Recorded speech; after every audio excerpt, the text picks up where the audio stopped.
নিম্নচাপ ক্রমেই নিজের শক্তি বাড়াচ্ছে। আগামীকাল অতি গভীর নিম্নচাপে পরিণত হবে। শনিবার ঘূর্ণিঝড়ে পরিণত হতে চলেছে বলে অনুমান।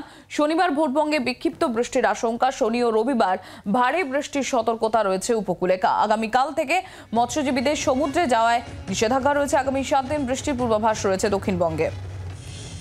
অয়ন ঘোষাল আমাদের প্রতিনিধি রয়েছেন আমাদের সঙ্গে, সরাসরি চলে যাবো অয়নের কাছে। অয়ন, তাহলে এই যে ঘূর্ণিঝড় রিমেল, যেটার সম্ভাবনার কথা আপাততভাবে জানা যাচ্ছে, তার কতটা প্রভাব আমাদের দক্ষিণবঙ্গে বিশেষত কলকাতাতে পড়তে চলেছে?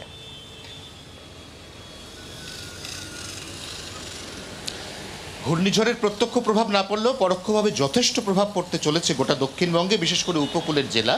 কারণ পূর্ব পশ্চিম মেদিনীপুর এবং দক্ষিণ এবং উত্তর 24 পরগনা, বিশেষ করে এই 4টি জেলা, এখানে শনি এবং রবিবার কোথাও ভারী কোথাও অতি ভারী বৃষ্টি হতে চলেছে। এমনকি বিশেষ করে শনিবার উপকূলের 2 জেলা অর্থাৎ পূর্ব মেদিনীপুর এবং দক্ষিণ 24 পরগনার কিছু কিছু অংশে 110 মিলিমিটার পর্যন্ত বৃষ্টিপাত হতে পারে, সঙ্গে 60 কিলোমিটার পর্যন্ত ঝোড়ো দমকা হাওয়া বইতে পারে, এমনটাই এখনো পর্যন্ত পূর্বাভাস। তবে যে ঘূর্ণিঝড়ের কথা বলা হচ্ছে রিমেল, এটির ফরমেশনের পরে নির্দিষ্ট করে বোঝা যাবে এটি কতটা শক্তি শেষ পর্যন্ত সঞ্চয় করতে পারলো এবং শক্তি সঞ্চয় সম্পূর্ণ হওয়ার পর এটি কোন দিকে এগোচ্ছে। প্রাথমিকভাবে এটি মায়ানমার সাগরের দিকে এগোচ্ছে। সেক্ষেত্রে বাংলাদেশের কক্সেস বাজার সংলগ্ন এলাকা, সেখান দিয়ে এটি যেতে পারে, যেটা এখনো পর্যন্ত ঠিক হয়ে আছে। কিন্তু যেই মুহূর্তে একটা ঘূর্ণিঝড় তার পরিপূর্ণ রূপ পায়, সেই মুহূর্তে কিন্তু সে বারবার অভিমুখ বদল করে এবং একেবারে শেষ মুহূর্ত পর্যন্ত, বলা ভালো 6 থেকে 7 ঘন্টা আগেও নির্দিষ্ট করে বোঝা যায় না যে তার সম্ভাব্য ল্যান্ডফল কোথায় হতে পারে বা কোথায় হতে চলেছে। তবে এখনো পর্যন্ত শক্তি সঞ্চয়ের যা প্রবণতা সম্প্রতি, তাতে এই রিমেল ঘূর্ণিঝড় যে খুব বেশি শক্তিশালী বা বড় ঘূর্ণিঝড় হবে এমনটা মনে করছে না দিল্লির মৌসুম ভবন। তারা মনে করছে এটি একটি মাঝারি মানের ঘূর্ণিঝড় হবে।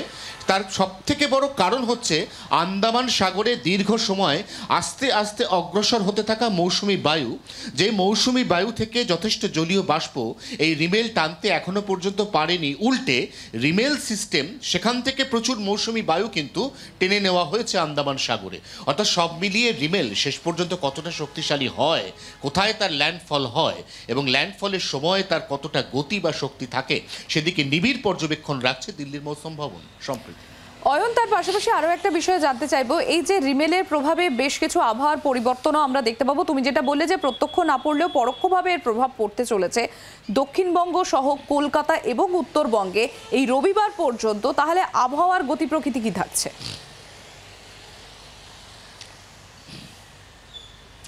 দেখো, রবিবার পর্যন্ত বিক্ষিপ্তভাবে বৃষ্টি চলবে। বৃষ্টি আরও 7 দিন চলবে বঙ্গে। তার মধ্যে সব থেকে বেশি বৃষ্টি এই দক্ষিণবঙ্গ পেতে চলেছে শনি এবং রবিবার, এবং কিছুটা ভারী বৃষ্টি সোমবারও পেতে চলেছে উপকূলের জেলা। মঙ্গলবারের পর থেকে গাঙ্গেয় দক্ষিণবঙ্গে বৃষ্টিপাতের ব্যাপকতা কিছুটা কমবে, পশ্চিমাঞ্চলের জেলায় বৃষ্টিপাতের পরিমাণ বা ব্যাপকতা কিছুটা বাড়বে।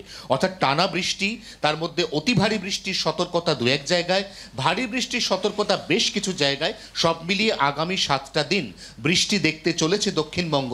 এবং সব থেকে গুরুত্বপূর্ণ বিষয়, 25 তারিখ শনিবার পূর্ব মেদিনীপুর পশ্চিম মেদিনীপুরে লোকসভার নির্বাচন রয়েছে 6ষ্ঠ দফার। সেই নির্বাচন কিন্তু কোথাও ভারী বৃষ্টি, কোথাও অতি ভারী বৃষ্টি, কোথাও 60 থেকে 70 কিলোমিটার বেগের যে দমকা হাওয়া, তাতে বিঘ্নিত হতে পারে, এমন একটা আশঙ্কাও কিন্তু উড়িয়ে দেওয়া যাচ্ছে না। অনেক ধন্যবাদ অয়ন। অর্থাৎ ভোট বিঘ্নিত, বৃষ্টি বিঘ্নিত ভোট দেখতে চলেছে এই বঙ্গ আগামী শনিবার অর্থাৎ 25 তারিখ। এবং যেরকম আমাদের প্রতিনিধি অয়ন তুলে ধরলো যে মেদিনীপুর এই সমস্ত জায়গায় বৃষ্টির সম্ভাবনা রয়েছে এবং ঝড় বৃষ্টির জেরে বিঘ্নিত হতে পারে ভোট। বাংলার আওয়াজ, বাঙালির আবেগ, জি 24 ঘন্টা।